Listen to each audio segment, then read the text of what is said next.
Good morning class 3। चलिए हिंदी की book Hindi व्याकरण निकाल लीजिए।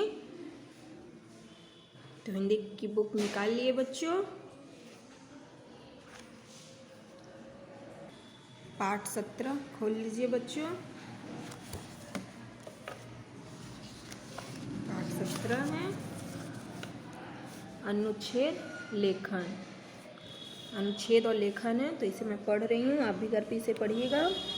किसी एक विषय पर अपने विचारों को व्यक्त करके लिखना अनुच्छेद कहलाता है।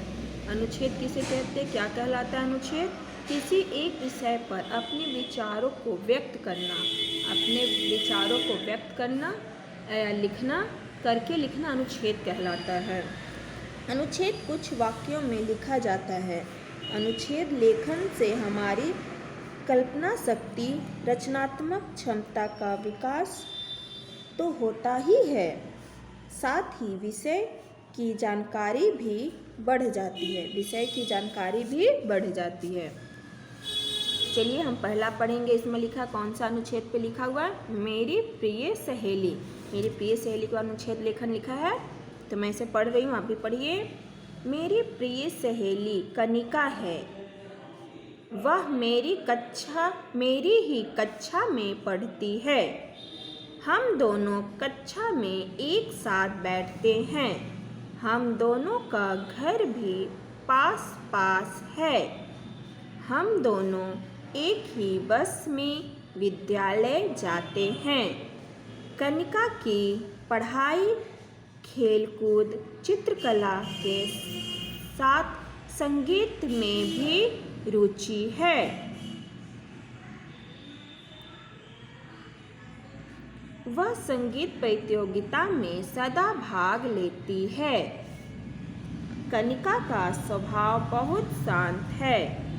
वह कक्षा के सभी बच्चों से शिष्टाचार और प्यार से बात करती है। कनिका के पिता कॉलेज में पढ़ाते हैं तथा उसकी माँ डॉक्टर है। कनिका के घर 2 कुत्ते हैं जिन्हें वह बहुत प्यार करती है। बड़े होकर वह जानवरों की डॉक्टर बनना चाहती है। कनिका और मैं एक दूसरे को बहुत प्यार करते हैं। तो ये जो अनुच्छेद लेखन लिखा हुआ है, लेख लिखा हुआ है, किस पे है? मेरी प्रिय सहेली पे। मेरी प्रिय सहेली के बारे में बताया गया है। कनिका, इसकी सहेली का नाम कनिका है, तो उस पर बताया गया है। अब नीचे आइए, दूसरा है यदि मैं तितली होती। अब किस पे लेखन लिखा है? तितली पे। जब भी मैं फूलों पर बैठी रंग बिरंगी तितलियों को देखती, जब भी मैं फूलों पर बैठी रंग बिरंगी तितलियों को देखती हूँ तो सोचती हूँ कि काश मैं भी एक तितली होती और बच्चों का मन अपनी ओर आकर्षित करती। अपनी इच्छा से एक फूल से दूसरी फूलों पर जाकर मंडराती, उसका रस लेती। बच्चे मुझे देख, नेक्स्ट पेज ओपन कीजिए।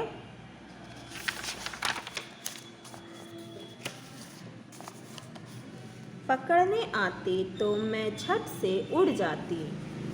बच्चों के साथ आँख मिचौली खेलने में मुझे बहुत आनंद आता है। अपनी इच्छा से जहाँ चाहती वहाँ उड़कर पहुँच जाती।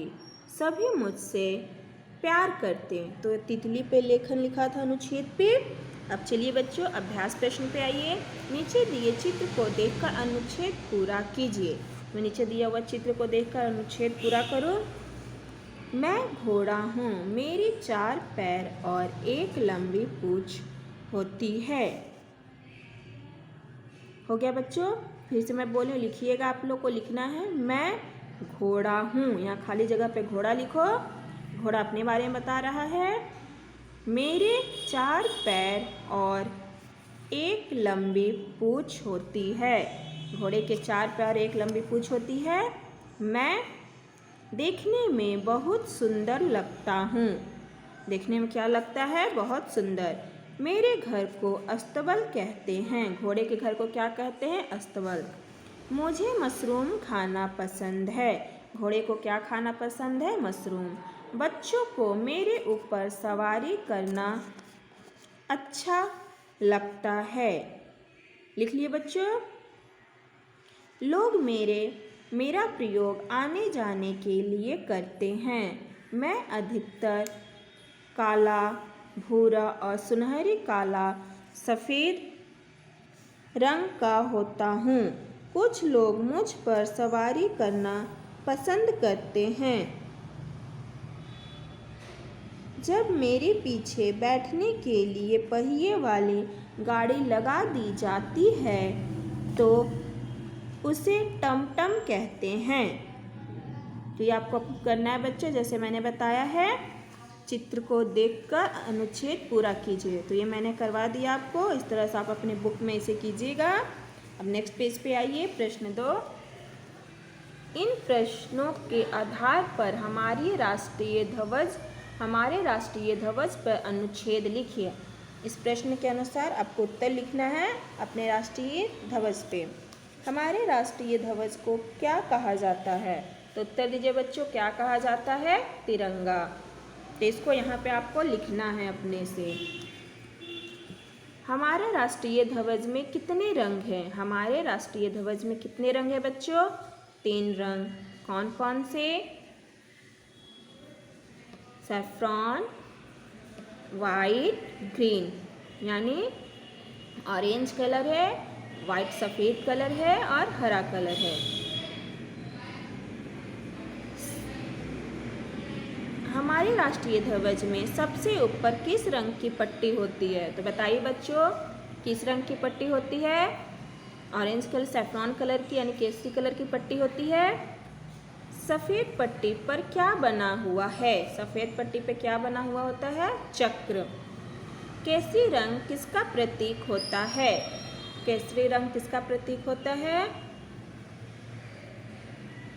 तेज का।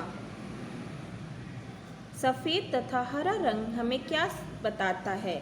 सफ़ेद रंग हमें शांति का प्रतीक है, हमें शांत रहना सिखाता है, तथा हरा रंग हरियाली का प्रतीक है। चक्र हमें क्या प्रेरणा देता है? चक्र हमें एक साथ रहने का प्रेरणा देता है। हमें राष्ट्रीय ध्वज का सदैव सम्मान क्यों करना चाहिए? हमें राष्ट्रीय ध्वज का सदैव सम्मान करना चाहिए क्योंकि हमारा राष्ट्रीय ध्वज हमारे देश का शान है, गौरव का प्रतीक है। इसलिए हमें हमेशा राष्ट्रीय ध्वज का सम्मान करना चाहिए। तो इसको आपको अपने से वाक्य में यहाँ पे उत्तर लिखना हुआ है। हमारे राष्ट्रीय ध्वज को क्या कहा जाता है? तिरंगा। तो यहाँ पे आप अपने से इसे लिखेंगे। ठीक है बच्चों, अब हम नेक्स्ट क्लास में मिलेंगे नेक्स्ट वीडियो के साथ। बाय बच्चों।